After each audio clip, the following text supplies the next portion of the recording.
नरेश मीणा ने बदल दिया इतिहास। अपने भौकाल से सबको चौंकाया।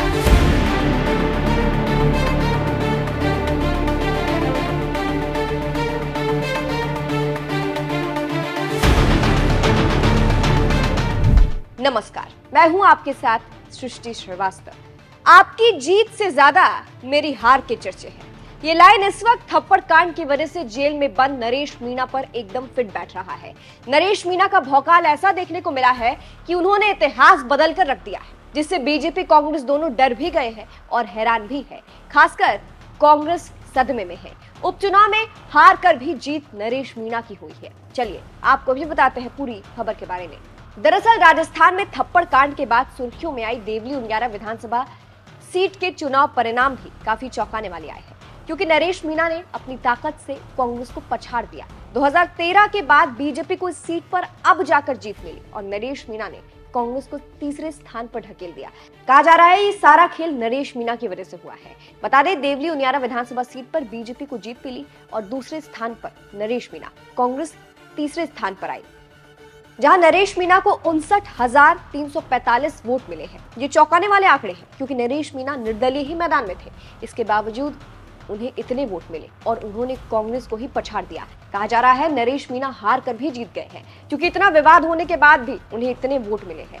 कांग्रेस से अलग हटकर उन्हें इतना समर्थन मिला है। ये नरेश मीणा की जीत कही जा रही है। इसी वजह से बीजेपी कांग्रेस नरेश मीणा से डर भी रहे हैं, क्योंकि नरेश मीणा का भौकाल इतना है, उन्होंने कांग्रेस को पछाड़ दिया। ऐसे में आगे चलकर नरेश मीणा दोनों पार्टियों के लिए खतरा बन सकते हैं और दूसरे रविंद्र भाटी बन सकते हैं, जो सरकार और कांग्रेस दोनों की मुश्किलें बढ़ा सकते हैं। फिलहाल आपको बता दें, नरेश मीणा ने चुनाव के पहले कांग्रेस से इसी सीट से टिकट मांगी थी, लेकिन जब कांग्रेस ने टिकट नहीं दिया तो नरेश मीणा बागी हो गए। इसके बाद मतदान के दिन उनकी बहस देवली उनियारा विधानसभा सीट पर तैनात एसडीएम से हो गई, जिसके बाद उन्होंने गुस्से में आकर एसडीएम को थप्पड़ जड़ दिया। उन्हें न्यायिक हिरासत में भेजा गया इसके बाद, लेकिन इसके बावजूद उपचुनाव में वो हार कर भी जीत गए हैं। आपको बता दें, राजस्थान में बीजेपी को 5 सीटें मिली है। 5 सीटों पर बीजेपी की जीत हुई है। खीवसर, रामगढ़, देवली उनियारा, सलुम्बर, झुंझुनू। वहीं एक सीट दौसा पर कांग्रेस जीती है और 84 सीट पर भारत आदिवासी पार्टी ने जीत हासिल की है। जीत के बाद बीजेपी ने क्या कुछ कहा, अंत में आपको सुनाते हैं। फिलहाल क्या आपको भी लगता है कि नरेश मीणा हार कर भी जीत गए हैं? कमेंट करके जरूर बताइएगा। नमस्कार।